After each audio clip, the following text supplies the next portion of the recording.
Et bonjour Linda Kebab. Bonjour. Merci de venir répondre à mes questions ce matin. Vous êtes la déléguée nationale du syndicat Unité SGP Police FO. On va revenir bien sûr sur ce drame de Roubaix.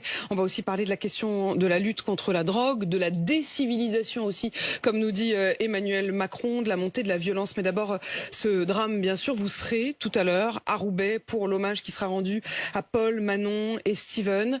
Ils sont morts en fonction. Ils sont morts à Roubaix face à un homme en contresens qui roulait sous l'emprise de l'alcool, du cannabis et qui roulait trop vite.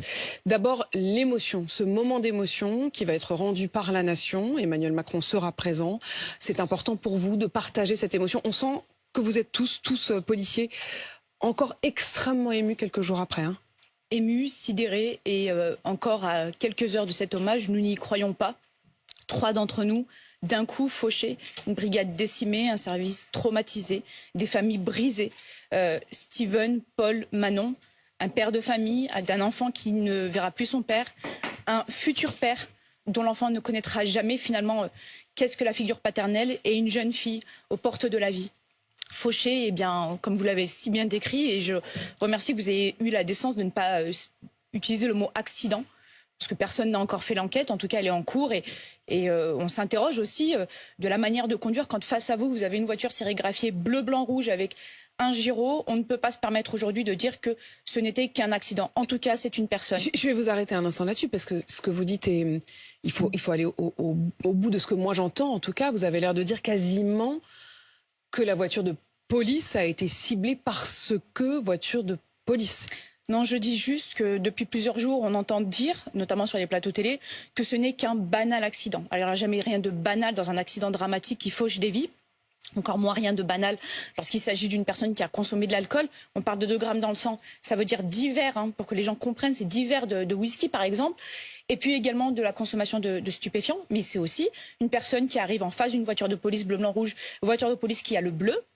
Et donc du coup aujourd'hui on ne peut pas se contenter de dire le gyrophare activé. C'est vraiment une voiture visible. C'est une voiture extrêmement visible. Alors certes il roule à 120 au-dessus de la limitation de vitesse autorisée, mais néanmoins qui roule certainement à une vitesse où il peut encore manœuvrer et potentiellement choisir peut-être autre chose, peut-être la fuite, le refus d'obtempérer en passant par le choc, ça arrive aussi.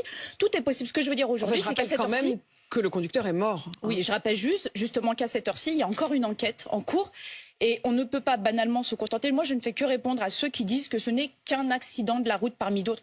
Non, ça n'est pas un accident parmi d'autres. Déjà, c'est un accident qui a conduit à la mort de 3 personnes, 3 policiers, plus le conducteur. Mais aussi, c'est parce qu'il y a une enquête en cours et j'aimerais juste qu'on la respecte autant qu'on respecte les familles des victimes. Et justement, quand vous dites accident, il y a une réflexion en cours, on y reviendra, sur la question des sanctions. Faut-il parler d'homicide, d'homicide involontaire, d'homicide routier, comme commence à l'évoquer le ministre de l'Intérieur? Est-ce que vous iriez jusqu'à dire, certains de vos confrères le font, qu'il s'agit d'un assassinat? Alors l'assassinat suppose la préméditation, on est quand même assez au service du droit pour tenter d'être nuancé.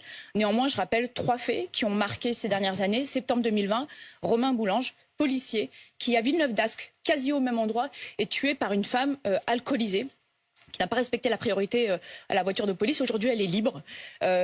Vous savez, il y a un an environ, en mai 2022, le fils de ce chef étoilé qui est tué par un homme qui vient de voler une voiture, qui est sous stupéfiant, qui fonce dans le scooter, qui le tue. Aujourd'hui, il est libre. Et puis il y a quelques semaines, les choux gras, l'affaire Pierre Palmade, une famille décimée, un enfant polytraumatisé. Aujourd'hui, il est libre. Pourquoi? Parce qu'on a affaire aujourd'hui à l'homicide involontaire qui est un délit.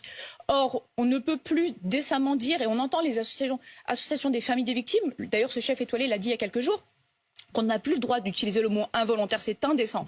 La justice doit aussi répondre à une forme de réparation aux victimes. Et oui, c'est du crime sur la route. Alors on peut criminaliser, on peut déjà changer l'étymologie et ôter ce principe d'homicide involontaire, parce que quand vous buvez, que vous consommez du stupéfiant et que vous prenez une arme par destination entre les mains, qui est la voiture, on ne peut pas se contenter de l'involontaire. Donc oui, la criminalisation de cette infraction qui serait l'homicide routier, moi je pense que c'est quelque chose de tout à fait intéressant, en tout cas quelque chose qui mérite d'être réfléchi. J'ai entendu le ministre utiliser en effet l'expression d'homicide routier. Moi je vais aller plus loin que cette étymologie qui est proposée par le ministre. Aller jusqu'où? Parce qu'en fait lui ce qu'il propose c'est en effet ne plus utiliser le mot involontaire qui brutalise encore plus les familles des victimes. Mais en fait, c'est de criminaliser, parce que l'homicide involontaire est un délit. C'est 10 ans maximum. En général, c'est et vous quelques mois avec distinguez, est-ce que vous sursis. pouvez bien nous l'expliquer, parce que tout le monde n'a pas ça en tête, vous distinguez enfin, il y a une distinction dans le code entre délit et crime. Oui, déjà, c'est la peine maximale. Déjà, vous êtes jugé en correctionnel quand vous êtes sur un délit, donc 10 ans maximum en correctionnel. Et puis quand vous êtes sur un crime, c'est aux assises. Et en l'occurrence, on pourrait aller jusqu'à 15 ou 20 ans. Et on nous oppose le fait que le côté involontaire empêcherait cette criminalisation. Je rappelle juste que dans le code pénal, ça existe. Violence volontaire ayant entraîné la mort sans intention de la donner, c'est 15 ans aujourd'hui dans le code pénal. C'est un crime. C'est un crime. Voilà. Lorsqu'on y ajoute des circonstances aggravantes, notamment la réunion, le fait de le faire à plusieurs, ou une arme même par destination comme une batte de baseball, ça peut aller jusqu'à 20 ans. Alors pourquoi est-ce qu'une personne qui consomme de l'alcool, du stupéfiant, qui roule à haute vitesse et qui percute et tue des vies, se contenterait d'être traité comme un délinquant et potentiellement être libéré avant ses 1 an de détention provisoire? Ça se discute. Je précise d'ailleurs, à propos de Pierre Palmade, puisque vous disiez qu'il était libre, qu'en effet, on a pu le voir sur certaines photos dans les rues. Pour autant, il est sous contrôle judiciaire. Il est sous contrôle judiciaire, mais il est libre. Linda Kebab, quand vous dites tout cela, est-ce que vous vous dites que quand on regarde le profil de celui qui conduisait, qui était connu mais pour des faits de droit commun, mais qui en effet avait bu, était sous l'emprise de cannabis, avait également des problèmes, semble-t-il, à vérifier d'assurance de la voiture, de permis de conduire, est-ce que vous allez jusqu'à vous dire que cet événement-là, mais d'autres dans le même esprit tristement, pourraient être évité? Bien sûr que cela pourrait être évité. En réalité, cet accident, c'est dramatiquement, et c'est peut-être aussi la raison de la colère dans nos rangs, c'est la résultante de ce que nous dénonçons, cette incapacité de notre société en France à répondre en fait à la délinquance qui progressivement augmente un petit peu plus et repousse plus loin en fait le goût de la défiance à l'autorité et à la loi. Et donc oui, on n'y répond pas. On a une personne qui est condamnée, en tout cas connu pour trafic de stupéfiants plusieurs fois, qui est connu pour de multitudes d'incivilités et de petites infractions, on va les appeler comme ça. Je précise d'ailleurs que le passager de ce véhicule, alors qu'il a été blessé évidemment dans la collision, au moment où les pompiers sont arrivés pour le soigner et peut-être même le sauver, vu la violence du choc, a insulté violemment les pompiers qui étaient en train de le soigner. Alors, les pompiers envisagent de porter plainte. Il insulte les pompiers. Pour la petite anecdote, il a insulté également les collègues lorsque tout simplement ils lui ont demandé son identité. Il a copieusement insulté les maires de nos collègues, tout ça sur la qui venaient scène... de constater la mort des leurs en fait. Nous on a eu l'information en direct, ça a été répercuté sur les ondes. Il a insulté les collègues puis les pompiers qui venaient le secourir. Sur la scène de l'accident? Oui, sur la scène de l'accident. Lui-même passager de la voiture qui a commis l'accident. En direct. Nous avons eu l'information en direct. C'est dire à quel point l'indécence en fait de ces personnes, lorsque l'on a participé, alors je ne dis pas qu'il est complice de l'auteur, mais là, en tout cas, lorsqu'on est dans un véhicule dont le conducteur a consommé et qui vient de tuer, la moindre des choses aurait été d'avoir de la décence. Alors j'entends certains journalistes, et j'ai notamment pointé du doigt un article de La Voix du Nord qui a déjà fait le procès en disant que ce comportement était seulement dû à la désinhibition due à l'alcool. Enfin, je trouve que c'est juste une injure. En fait, non, ce comportement, c'est celui d'un voyou qui fait fi, en réalité, de la situation que lui et son ami ont provoquée. On imagine que quand les pompiers viennent vous sauver, en effet, la moindre des choses est peut-être de dire merci. Sans aller jusque-là, est-ce que le simple fait d'avoir été non seulement pas dire merci, mais même d'insulter, je sais que les pompiers, effectivement, envisagent la plainte, est-ce que vos confrères qui ont été insultés pourraient eux aussi porter plainte? Ils pourraient, ça n'est pas une information qui nous a été donnée, contrairement à ce que beaucoup disent, et notamment des associations d'avocats, nous laissons passer beaucoup d'outrages parce que malheureusement on a une capacité de résilience et que on a une société qui aujourd'hui fait fi de plus en plus à l'autorité. Vous avez vu, je fais la transition avec votre prochaine question probablement sur le fait que l'autorité dans notre civilisation n'est plus reconnue. Alors l'autorité, je vais y venir, mais c'était pas ma prochaine question parce que ma prochaine question elle est sur la question des sanctions. On a parlé de l'homicide, homicide involontaire qui pourrait passer à homicide routier, voire même, demandez-vous, à relever du domaine du crime. Il y a aussi une question qui est sur ceux qui sont les consommateurs de drogue. C'était son cas, non seulement trafiquant, mais sous l'emprise de stupéfiants. Il y a eu depuis le drame de Trappes avec cette petite fille de 6 ans qui a été renversée par une conductrice qui elle-même était sous l'emprise du cannabis. Le ministre de l'Intérieur dit qu'il faut sanctionner encore davantage les consommateurs, passer peut-être à des amendes de 1 000 € pour les consommateurs de cannabis. Est-ce que c'est une solution? Est-ce que c'est réaliste? Est-ce qu'aujourd'hui, parce que pour l'instant il y a déjà normalement des amendes, quand vous fumez un joint, vous êtes censé pouvoir payer jusqu'à 200 € d'amende. Est-ce que c'est appliqué déjà? C'est appliqué oui et non. Vous savez, c'est comme toutes les amendes. Ce sont toujours les mêmes qui payent. Et de toute manière, beaucoup ont une insolvabilité ou la créent. Donc, beaucoup aussi échappent à cette amende. Il y a évidemment, si on veut augmenter les amendes, il n'y a pas de problème. Mais en fait, il y a aussi tout le travail en amont. Quel est le travail en matière de prévention dans la lutte contre la consommation des stupéfiants? On a tous été un jour témoins d'une campagne de sensibilisation contre l'alcool au volant, par exemple, ou contre la consommation d'alcool tout court. Mais il y a aussi un tabou, en fait, dans notre pays de dire que oui, il y a une consommation extrêmement forte, et notamment du cannabis dans notre pays, cannabis qui a des conséquences sur le comportement des conducteurs, même plusieurs jours après, et bien juste d'expliquer aux gens que oui, la consommation de cannabis a des conséquences sur la santé. Moi, j'ai une observation très empirique sur le terrain et une expérience de policière. Oui, le cannabis participe aussi à rendre schizophrène, et notamment, c'est aujourd'hui des études qui viennent confirmer ce que nous, on a constaté et sur le notamment terrain. les jeunes hommes Qui sont exposés tôt, régulièrement, et qui sont ensuite victimes de schizophrénie. Ça a donc des conséquences sur la santé, ça a aussi des conséquences sur la vie des autres. Et donc sur ça aussi, il faut faire de la prévention. Il y a un tabou là-dessus, parce que c'est vrai qu'on a eu beaucoup de campagnes, et il y en a régulièrement sur le fait que boire ou conduire, il faut choisir, sur toutes ces questions-là. Ça n'a pas été le cas sur la drogue, pour une question qui paraît très théorique, qui est qu'en effet, comme la drogue n'est pas autorisée dans ce pays, contrairement à l'alcool, mais on peut pas faire des campagnes contre l'usage de la drogue, parce que ce serait reconnaître de manière tacite qu'il y a des consommateurs de drogue. On est dans un truc de fou. Vous avez tout dit. Ce serait reconnaître qu'il y a des consommateurs. Or, on sait aujourd'hui. Donc on préfère pas faire de campagne. Eh bien, on préfère regarder sous la le drogue tapis et mettre des amendes. Parce que ce serait reconnaître qu'il y a des consommateurs de drogue. C'est ça. En fait, on fait reposer encore une fois la responsabilité sur les épaules des forces de l'ordre. Vous savez, c'est comme les violences conjugales. Pendant longtemps, on a laissé croire qu'il y en avait pas tant que ça en France. Et puis, c'est lorsque les associations de défense des femmes se sont mis sur le devant de la scène qu'on a enfin reconnu qu'il y avait une problématique de violence conjugale et notamment de féminicide dans notre pays. Parce que pendant longtemps, on a fait reposer la question uniquement sur les épaules des forces de l'ordre et potentiellement des magistrats. Et bien sur la question du cannabis, c'est la même chose. Il y a la question de certains, il y a ces personnes qui, par exemple, proposent la dépénalisation. Moi, pour ma part, je suis contre, parce que la dépénalisation n'entraîne pas une sous-consommation et surtout ne va pas annihiler le trafic. Moi, je vous invite juste à aller regarder à Barbès ou à Porte de la Chapelle. Le trafic de cigarettes, il existe. Il existe, c'est des cigarettes qui sont de moins bonne qualité, qui sont moins chères, et pourtant la cigarette aujourd'hui est légalisée en France. Donc si aujourd'hui on commence à parler de dépénalisation du cannabis, eh bien il y aura toujours cette envie de défier, vous savez, le droit et la loi. Et donc du coup demain on va dépénaliser la cocaïne, parce que vous savez c'est récréatif, et puis l'héroïne, et puis on n'a plus de limite. Sur cette question-là, le fait de mettre l'accent aussi sur le consommateur, et ça c'est relativement nouveau, et c'est à la fois dans la voix du ministre de l'Intérieur mais aussi du ministre de la Justice, qui disent en fait quand on fume un joint le samedi soir, on est responsable du trafic, on est responsable d'une certaine manière de ce qui se passe à Marseille ou ailleurs et de ces homicides. Est-ce que vous trouvez que c'est une bonne stratégie? Est-ce que c'est une bonne stratégie? Je ne sais pas, en tout cas c'est vrai. Voilà, c'est vrai. Moi, je suis pas, il y a un lien. Je suis pas un stratège politique, je suis pas un stratège. J'ai pas fait d'études de marketing, je suis un pinot simple flic. Et le pinot simple flic que je suis vous dit tout simplement, il y a un lien. Quand vous financez, quand vous achetez votre barrette de shit, vous financez les règlements de compte, vous financez le trafic d'armes, vous financez aussi les balles perdues qui tueront d'autres personnes que ceux qui sont visés, mais aussi vous financez le proxénétisme et la traite d'êtres humains, et notamment de ces femmes dans les rues qui sont en partie tenues par des macros qui sont aussi des trafiquants de stupes.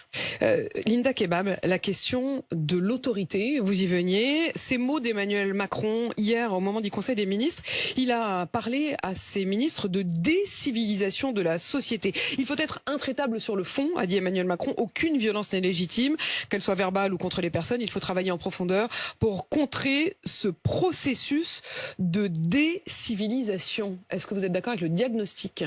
Alors le diagnostic, il est tout simplement ce que l'on observe aujourd'hui sur les statistiques. Vous regardez les chiffres des services statistiques du ministère de l'Intérieur, il y a une augmentation des violences autres qu'intrafamiliales dans notre pays. Il y a, quand vous dites autre qu'intrafamilial, c'est qu'effectivement une des réponses du ministère de l'Intérieur est souvent de dire que on mesure davantage aujourd'hui aussi, notamment les violences conjugales qui n'étaient moins mesurées par le passé, et que c'est une des raisons pour lesquelles les chiffres des violences augmenteraient. Vous dites non, les violences, elles augmentent partout. Elles augmentent partout puisque le SSMI a... C'est quoi le SSMI? Le service statistique du ministère de l'Intérieur a pris la peine de distinguer les violences intrafamiliales des autres violences. Et ces mêmes autres violences, elles augmentent aujourd'hui. Aujourd'hui, on a de plus en plus ce que souvent on appelle sur les plateaux télé, mais que c'est une étymologie que nous on ne reconnaît pas, c'est ces fameuses violences gratuites. Il y a aujourd'hui un passage à l'acte très facile. On est en train de parler là, de cette semaine cette infirmière qui a été tuée, alors certes par une personne qui visiblement ne jouissait pas de toutes ses capacités mentales, mais en tout cas qui est victime, en tout cas d'homicide. On parle de ces criminels de la route, on parle de ces élus de proximité aussi qui sont victimes de violences. Et puis on parle aussi de tous ces appels à la violence. Enfin, alors je ne sais pas si le président de la République, je laisserai ça aux politologues, fait allusion un petit peu à Norbert Elias et ce principe de civilisation, contrôle de l'émoi et de la violence.